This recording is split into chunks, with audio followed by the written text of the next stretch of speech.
Hello, good evening. Praise the Lord, everybody. This is Samiksha Sharma here, and along with me, Sharon, tuning live on Facebook with the glory of the Lord. God has sustained us, and I believe all of you have been sustaining too with the grace of the Lord. Many people hadn't seen this day so far, but God is good. His mercy endures forever in our lives. So Bible says His grace is renewed every morning. So with this same grace which has been renewed for us to grow in the Lord, it has been in our lives. So we were going to start with a very fascinating topic today, and I would like to request Sharon to kindly just say some few words in Hindi. Hallelujah, सबको जय मसीह की। आज परमेश्वर की दया के कारण हम आपके साथ एकत्रित हुए हैं और आज हम बहुत ही अद्भुत टॉपिक के साथ, इंटरेस्टिंग टॉपिक के साथ आपके साथ जुड़ने जा रहे हैं। और आपने डिस्क्रिप्शन में पढ़ लिया होगा, तो मैं चाहूँगी सिस्टर जी इस टॉपिक का रिवील करें। The topic is who can reach to heaven. कौन स्वर्ग में जा सकता है? So we are just pondering on. I was thinking that what should I should speak on today. और आज हम सोच रहे थे कि हम आज किस विषय पर बात करेंगे। The very first thing is I was thinking to cancel today पर मैं पहले इस वीडियो को कैंसिल करना चाहती थी because of my some health issues for continuous 2 nights I was not able to sleep well.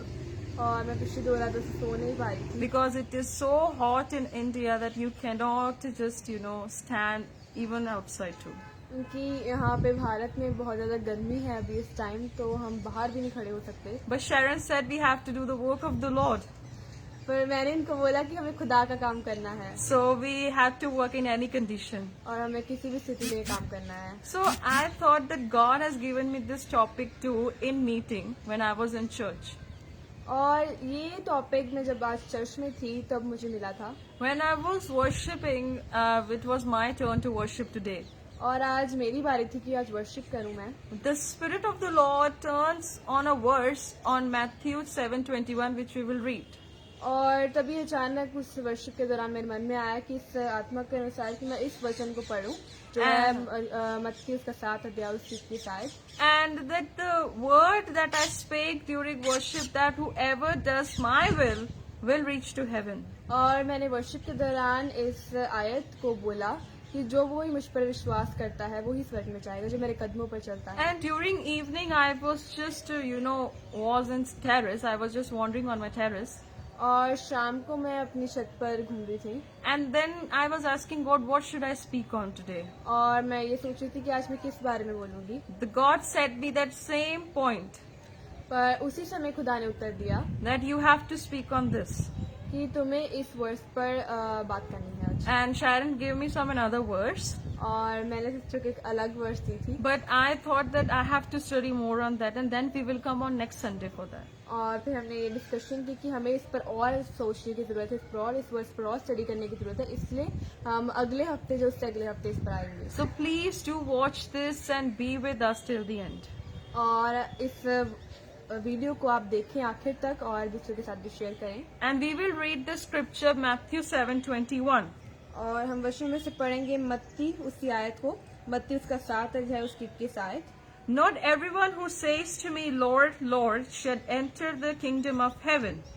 जो मुझसे हे प्रभु कहता है उनमें से हर एक स्वर्ग के राज्य में प्रवेश ना करेगा, But he who does the will of my Father in heaven.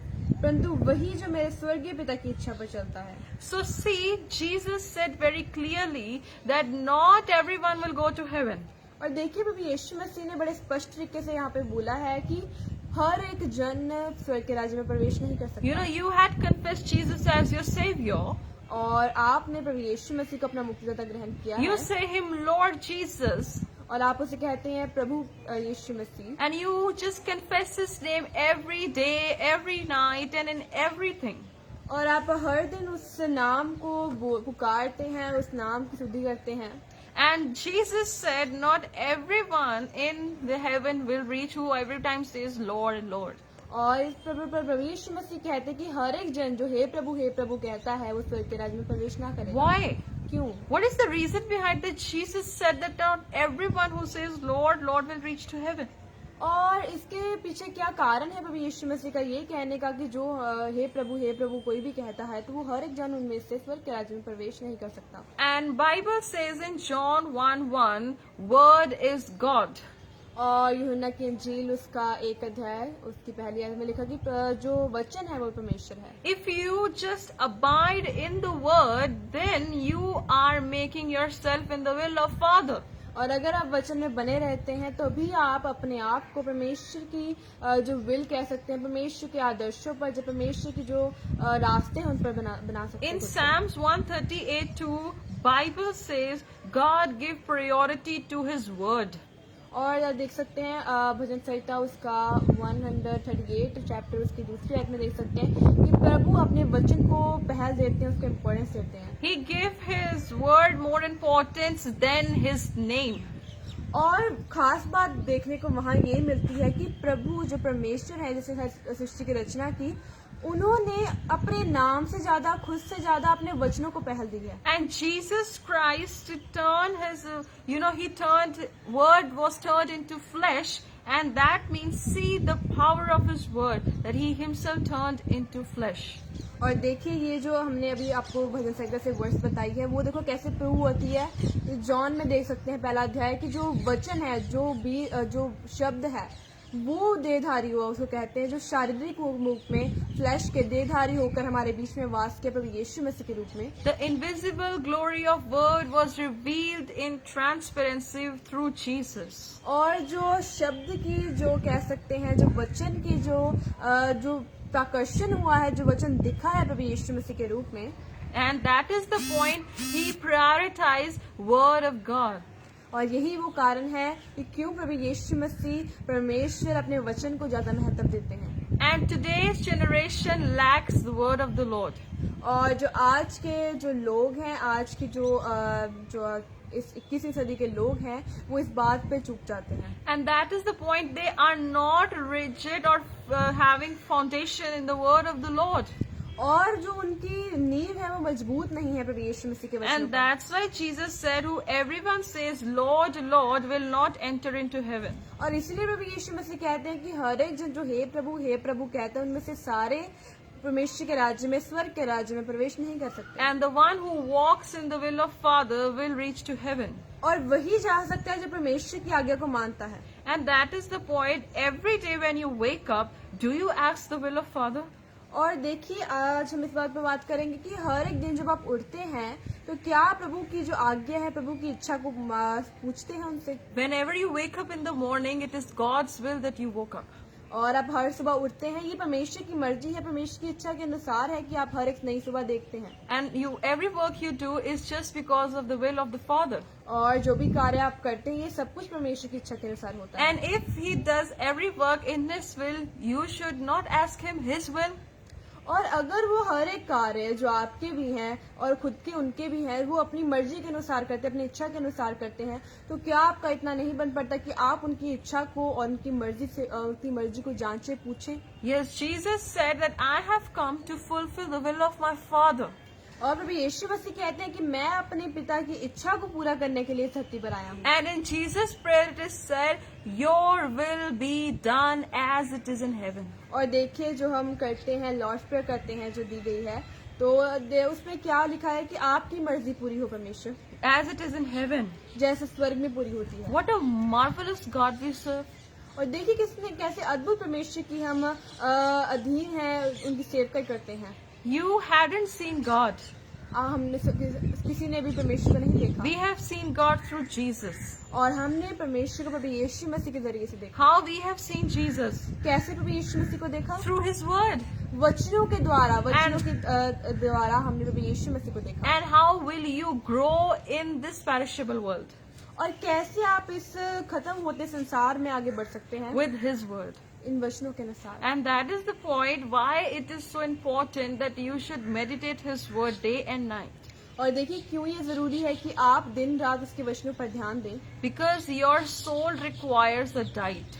क्योंकि आपका जो आत्मा है उनको उसको भोजन चाहिए। You know the one who are fitness freak. और जो लोग कह सकते हैं कि जो बहुत अपनी सेहत का ध्यान रखने वाले हैं, What they do? वो क्या करते हैं? They just maintain their balanced diet. वो जो अपना भोजन है वो बड़ा सटीक रखते हैं, हर एक चीज को किसी भी न्यूट्रिशन वैल्यू को वो बिल्कुल स्टेटमेंट एक्यूरेट रखते हैं, and they add some of the powerful ingredients in their small diet. और वो अपने खाने में, अपने रोज के भोजन में रोज जरूरी चीजें जो उनकी सेहत के लिए अच्छी होती है उसको डालते हैं। Why do they did that? वो क्यों ऐसा करते हैं? Because they want to be fit. क्योंकि वो अच्छी सेहत बनाना चाहते हैं, वो अच्छे फिट रहना चाहते हैं, Because they want to fulfill their self will.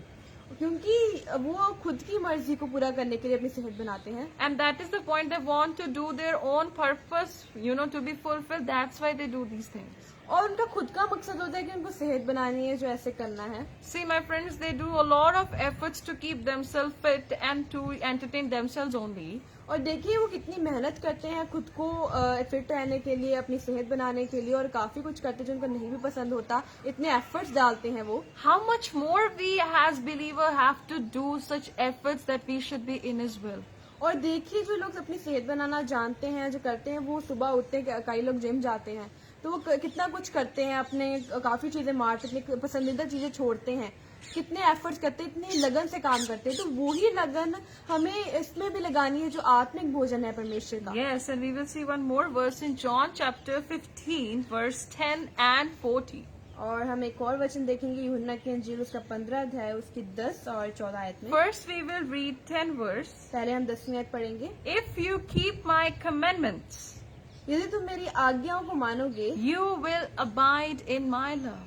तो मेरे प्रेम में बने रहोगे। What is the point that you confess that God, I love you, I abide in your love?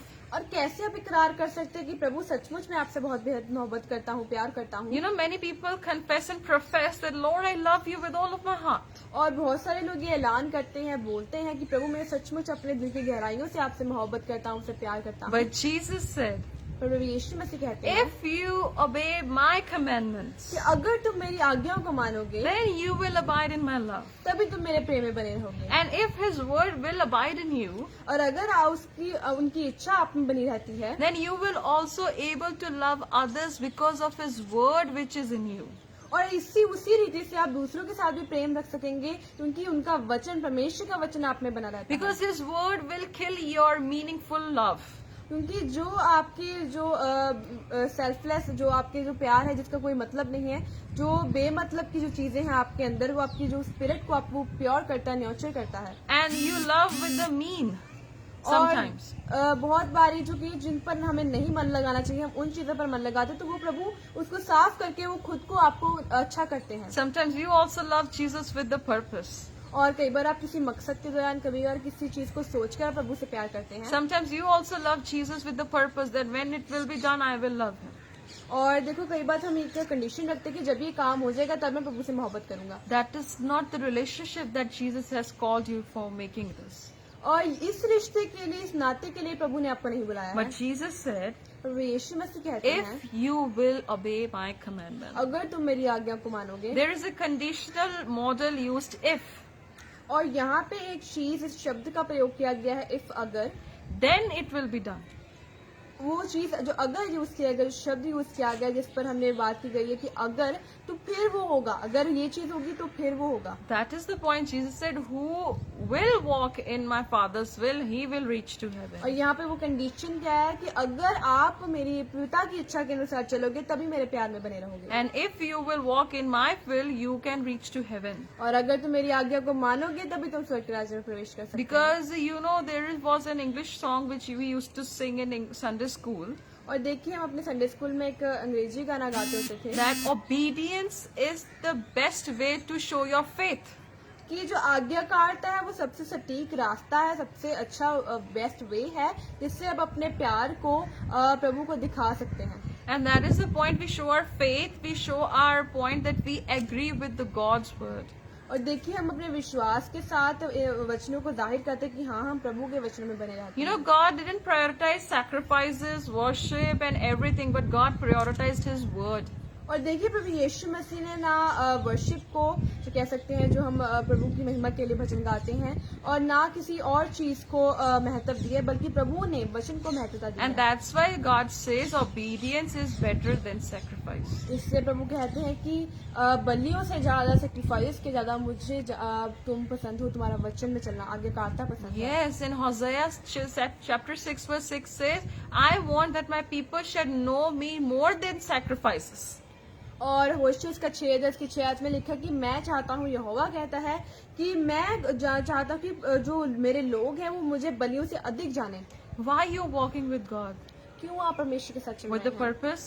एक मकसद के साथ। You want your plans will be... Sorry for interruption.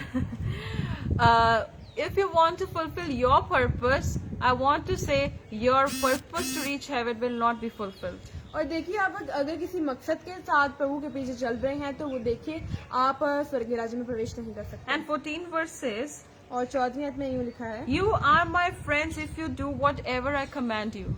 जो आज्ञा मैं तुम्हें देता हूँ यदि उससे मानो तो तुम मेरे मित्र हो। That is the point. If you obey him, you are his friends. और अगर आप उसके वचनों को मानते हैं, उसको मानते हैं, तो आप उनके फ्रेंड्स हैं, मित्र हैं। You may be following God from many generations even. अब हो सकता है कि आप बहुत सी पीढ़ियों से परमेश्वर के पास करते But आए हैं। if your foundation is not made with the word of God, sorry to say you cannot reach to the heaven. और अगर आपकी नींव जो है परमेश्वर के वचनों के साथ से नहीं की गई है तो ये कहना पड़ रहा है कि आप स्वर्ग के राज्य में प्रवेश नहीं कर Though सकते। you may be famous, though you may be at higher peak, God has blessed you with every earthly blessings.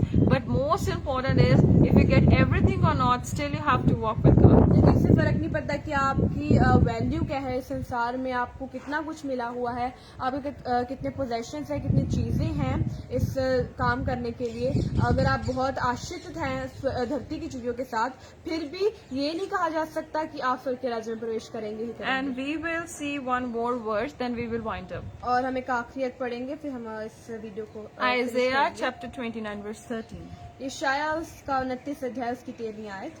Therefore the Lord said, प्रभु ने कहा, Inasmuch as these people draw near to me with their mouth ये लोग जो मुंह से मेरा आदर करते हुए समीप आते and honor me with their lips, परंतु अपना मन मुझसे दूर रखते I हैं, am reading, and honor me with their lips, और जो अपने शब्दों के द्वारा, अपने होठों के द्वारा मेरी बड़ाई करते हैं, but have removed their hearts far from me, पर अपने जो मन है उसको दूर किया हुआ है मुझसे, and their fear towards me is taught by commandment of men. और जो केवल मनुष्य की आज्ञा सुन सुनकर मेरे भय मानते हैं। See, the whatever they say is man, force people, then they fear Lord. और देखिए, अगर उनको जोर पड़ता है दूसरे मनुष्य के प्रभाव से, तभी वो परमेश्वर का भय मानते हैं। God's kingdom is not forceful. और जो परमेश्वर का राज्य है वो जबरदस्ती का नहीं है। God's kingdom is not in force. और प्रभु यीशु मसीह का राज्य, परमेश्वर का जो सिंहासन है वो जबरदस्ती का नहीं है। But God says that if you want to come to me, you have to come with your whole heart. और प्रभु का ये कहना है कि अगर आपको मेरे समीप आना है तो आपको पूरे हृदय के साथ आना होगा। The verse it is said in 29:13 is absolutely true. और जो लिखा है यशायाह उसका 29 अध्याय उसकी 13वीं आयत में बिल्कुल सटीक लिखा गया है। And that is the point Jesus also said, the same point. और देखिए, प्रभु यीशु मसीह भी वहाँ पे जब हमने पढ़ा है मत्ती का 7वां अध्याय, उसमें भी यही बात कह रहे हैं। And that is the point. If you are following God, check your heart. It is near to the Lord or far from the Lord. और देखिए कि अगर आप परमेश्वर के वचनों पर चल भी रहे हैं तो अपने मन को जांचिए कि अगर आपका मन परमेश्वर के समीप है या दूर है। And this is the situation of today's 21st century. और आज 21वीं कलीसिया है, आज ये इस स्थिति के साथ जूझ रही हैं। We are not taking responsibility. We are not saying that they are responsible, हम यही नहीं कह रहे कि सारी गलती उनकी है, but the ones who teach them. पर जो उनको सिखाते हैं उनकी भी है। Be very careful to whom you hear. और जिनको आप सुनते हैं उनके लिए आप बहुत ध्यान देना होगा। And if you don't follow Lord's will, और अगर प्रभु की आज्ञा नहीं मानते हैं, today is the day God is reminding you again. और आज का दिन है जो परमेश्वर आपको फिर से याद कराना चाहते हैं। The ones who walk in my will, जो मेरे आज्ञा पर चलते हैं, they will reach to heaven. वो स्वर्ग के राज्य में प्रवेश The करेंगे। ones who obey my commandment, जो मेरी आज्ञा पर चलते हैं, they are my friends. वो मेरे मित्र हैं। And who will be faithful? और कौन जो आखिर तक वफादार रहेगा? The one who will hold this word. जो इस वचन को बना रहेगा, इस पर चलता Because रहेगा। Jesus said in Revelation, if you will hold this word with patience, then I will honor you. और देखिए प्रकाशित वाक्य में लिखा है कि अगर तुम विश्वास के साथ इस वचनों को थामे रहोगे तो तुम जरूर आखिर की उस महिमा को देख पाओगे। If you want glory of the world, don't follow God. If you want glory of heaven, follow God. अगर आप इस धरती की जो पोजेशंस है, इसकी जो आशीषें हैं, इनको लेना चाहते हैं तो परमेश्वर के पीछे मत चलिए। अगर आप स्वर्गीय आशीषों पर आपका ध्यान है, स्वर्गीय बरकतों पर आपका ध्यान है, तो परमेश्वर के पीछे चलिए। God can bless you more than that what you expected. और आपकी इच्छा से, आपकी इमेजिनेशन से परे खुदावन आपको ब्लेस कर सकते हैं, आपको आशीष दे But सकते don't हैं। run after blessings. पर आशीषों के पीछे मत भागिए। Just run in His will every day. हर दिन परमेश्वर की इच्छा में भागिए And God will surely reward you with His everlasting crown. और सचमुच परमेश्वर आपको जीवन के मुकुट के द्वारा आपको ब्लेस करेंगे, आशीष करेंगे। God bless you. परमेश्वर सबको